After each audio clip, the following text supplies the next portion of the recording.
Hey, me from the future. Stitch this together with the previous video that lasted only 14 minutes. Yeah. Okay, so I actually decided that I would just stitch another video onto the end of that previous session where I left off here at the Orchard of Lamentations, because Orchard of Lamentations.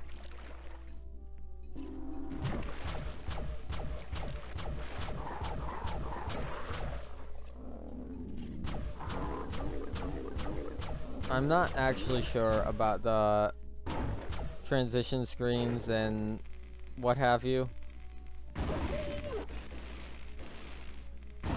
I do know, well, the N64 transition screens, I do know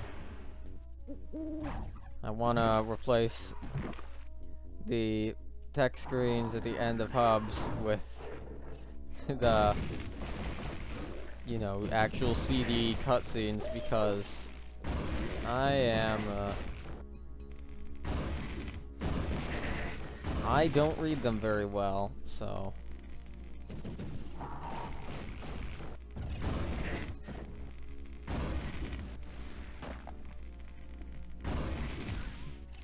come on, stop aiming for those.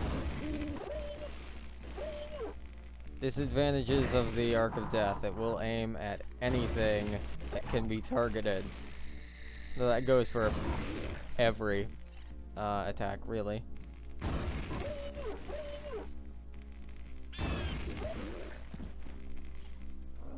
Alright, well, we have so much ice, we might as well use it. Oh, come on, freeze. Don't move. There we go.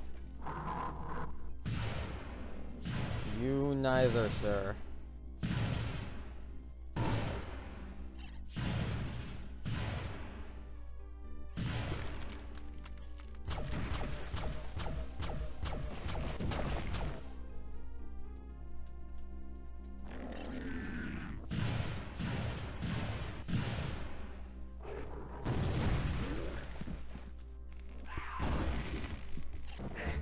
We got a courtyard full of slaughters.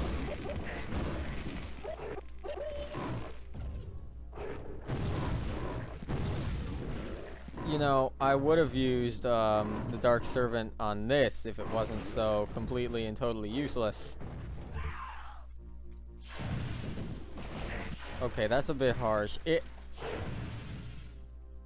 can do some neat stuff, I guess.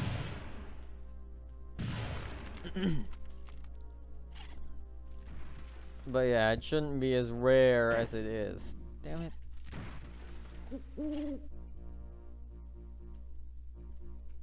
There we go.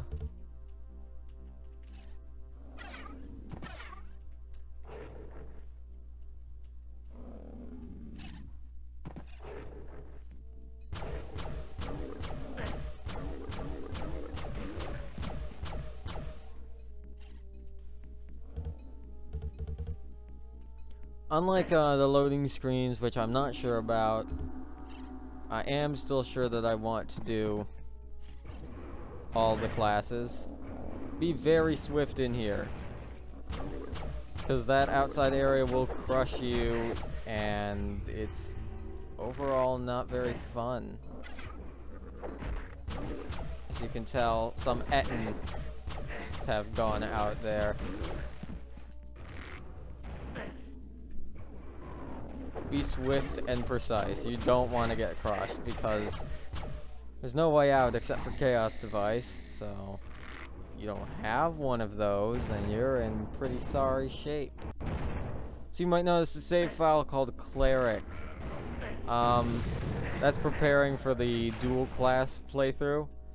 I'm getting the Cleric to where it needs. I'm getting the Cleric, Mr. Parias, to where he needs to be.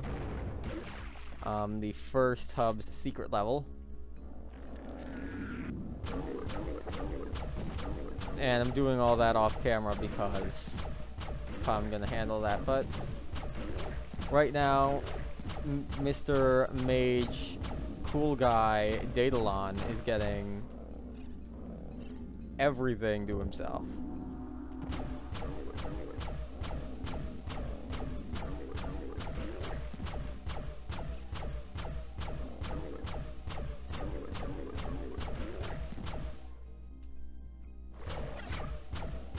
Okay, take him down.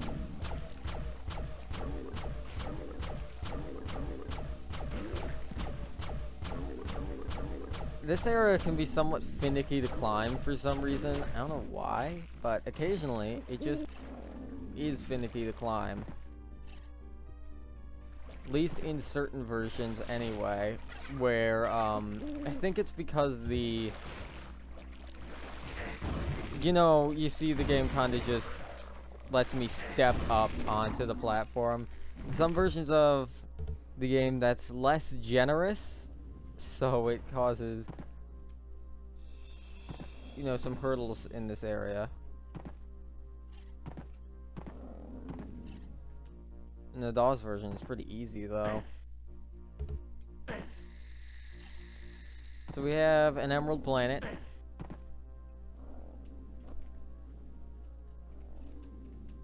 And a sapphire planet.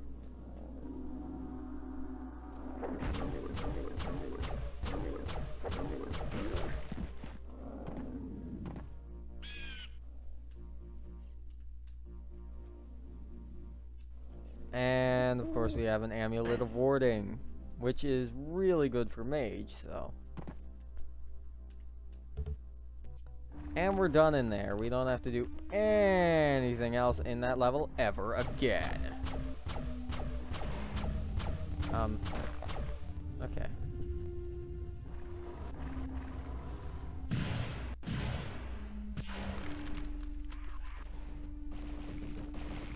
Oh. Get him. There we go.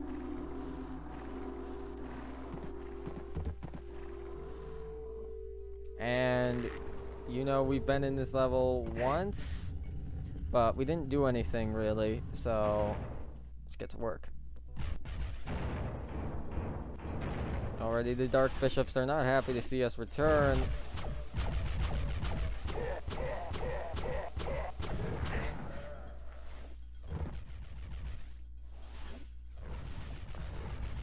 So.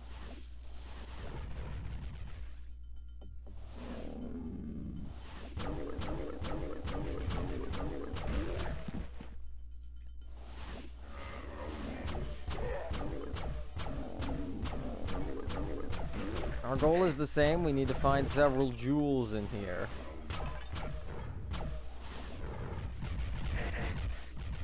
Of course, these guys out here aren't going to be very nice, so... Come on. Come on, Blood Scourge. Ah, damn. Well, it was a pretty good go, actually.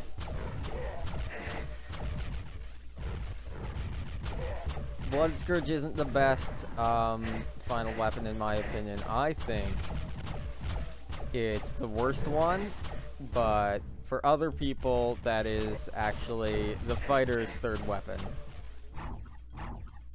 I can't really, you know, comment on that. I just don't like Blood Scourge because it feels like it doesn't do enough damage and it's not accurate enough to really be all that worth it. Is there anything over there? Nope.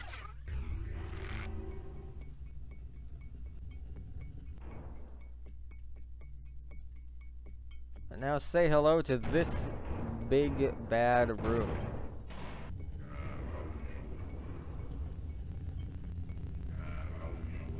So you can hear there are bishops in there somewhere, but don't know where. Oh, there they come.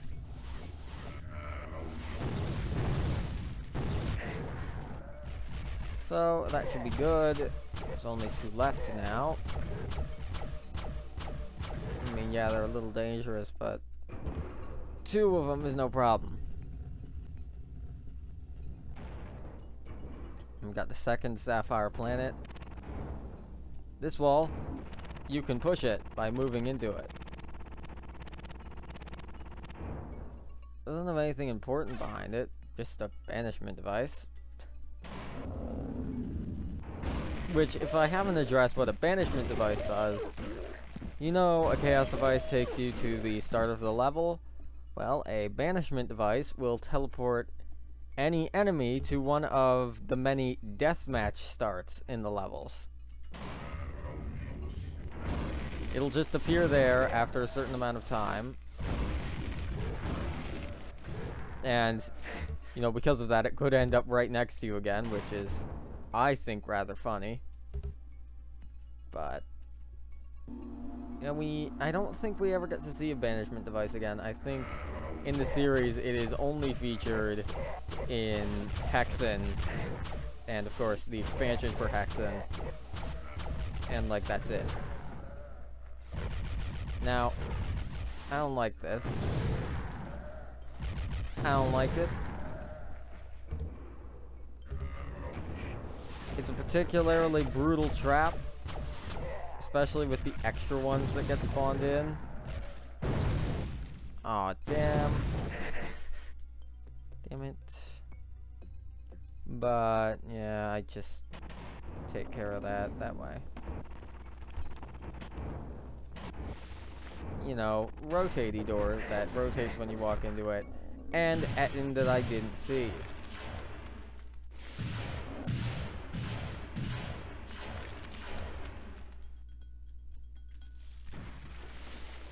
What's still here? Oh, right, nothing important. I think that door's open permanently. Shame, because I didn't want it. Oh, something's closing. Almost tumbled right into the portal.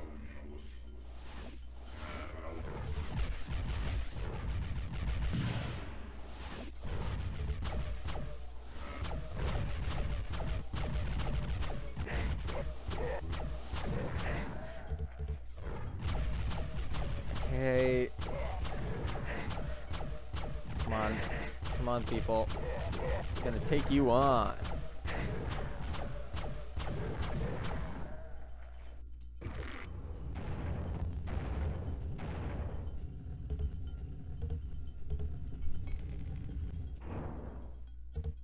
And the Emerald Planet. We now have all three of the planets from this level.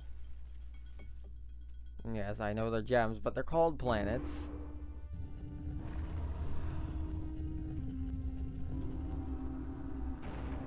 Strangely, banishment devices aren't that common either, and they aren't really super useful.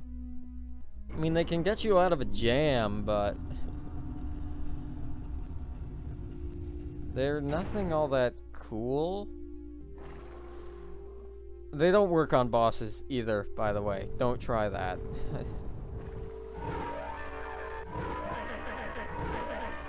And you get to the right parts of the thing, and you insert all the little gems you found. You get it? It's like a star map. It's a planet map.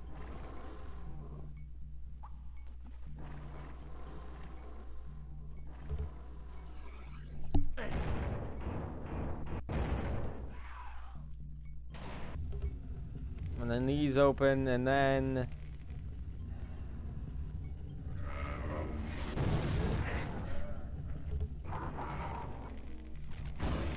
shoot.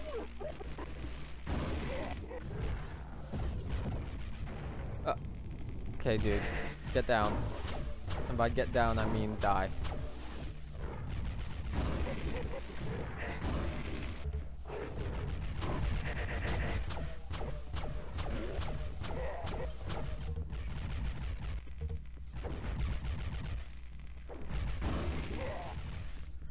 God damn it.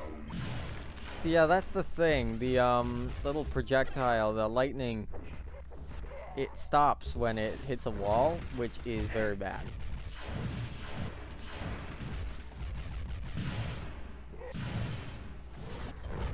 Also, yeah, that thing where bishops attack you through walls and don't respond to enemy attacks.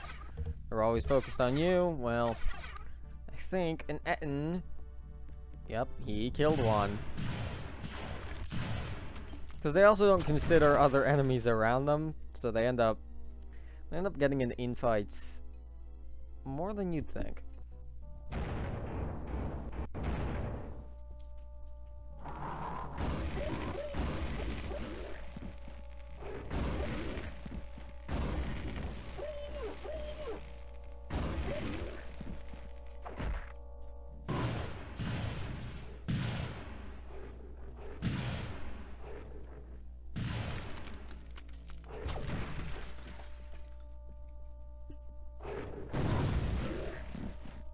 That was a pretty good shot, wasn't it? And yeah, I'm doing this because these are all slaughters, and their projectiles do like crazy damage. Probably gotten hit by at least one by now, so you probably understand what I mean.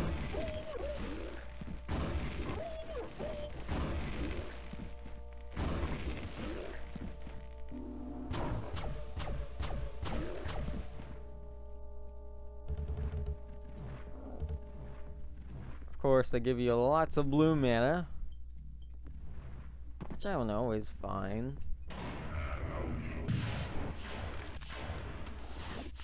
Especially since, you know, the bishops don't explode when they die if you freeze them, so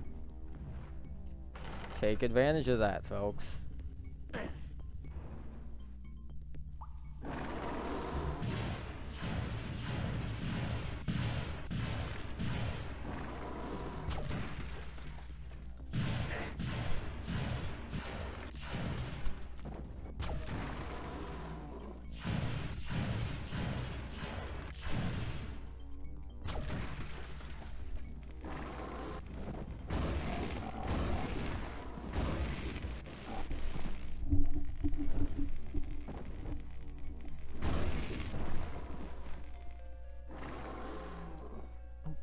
There's more?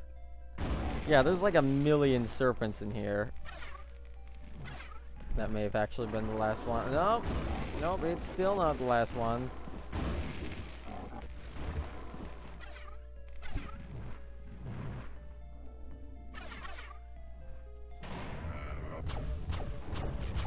There are bishops in there.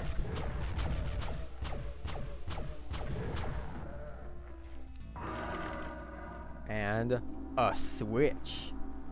Yeah, there's 3 switches in each of these levels. And those switches, you know, you have to hit them all, but you can't hit them all in one visit because, you know, different sections open up depending on the other levels you visit and the other switches you press.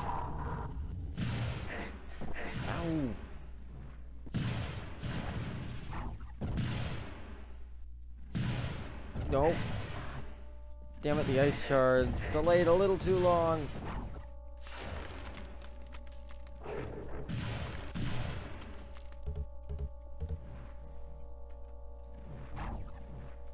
And see, that's a thing that we can't, you know, open. We can't open that. We've basically done everything we can here right now. We'll be back. Don't worry about it. We'll be back to finish it.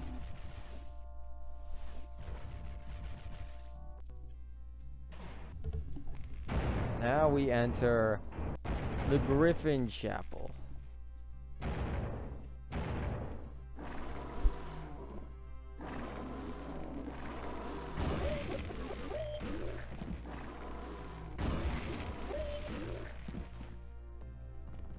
Be careful of those serpents. I think they can just barely shoot fireballs through those bars if they get the right angle, so be careful. And those pots. Mind those pots. You don't want to hit them. They contain Afrit. And there is no reason why you should want to, you know, thusly open them.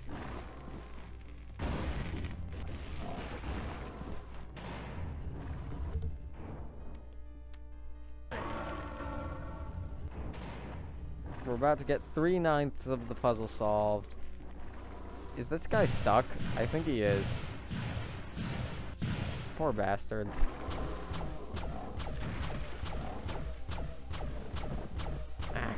That's what I get for trying to look down. If you couldn't already tell by the musical content of this level, yeah, if you couldn't tell by the musical content of this level, a lot of the chapels here are remixes of music that already exists in the game. And this one is of the Guardian of Fire. Now, interestingly enough, there's a remix of all the songs from Seven Portals, except one. One of them gets left out. It was composed, and it's actually in the WAD file, but it's a level, which is named Nada, ironically enough, because, well, there is no level named Nada. The map info lump contains data for it. You know, like the music, the sky, the name, all that stuff. But there's no geometry, no texturing. The actual slot that it's supposed to take up is empty.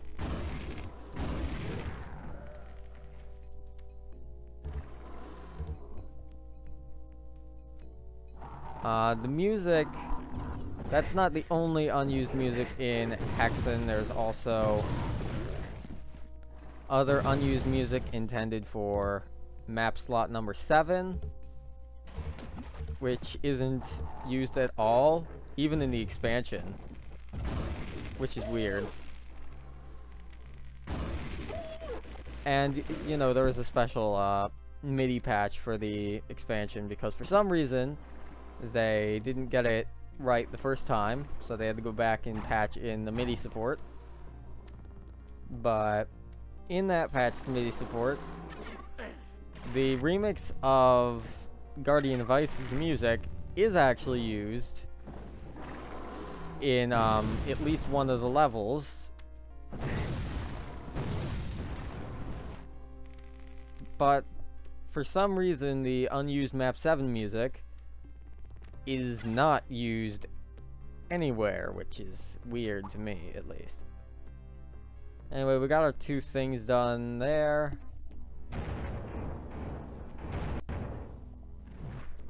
And I'll leave this, the Dragon Chapel, for another day.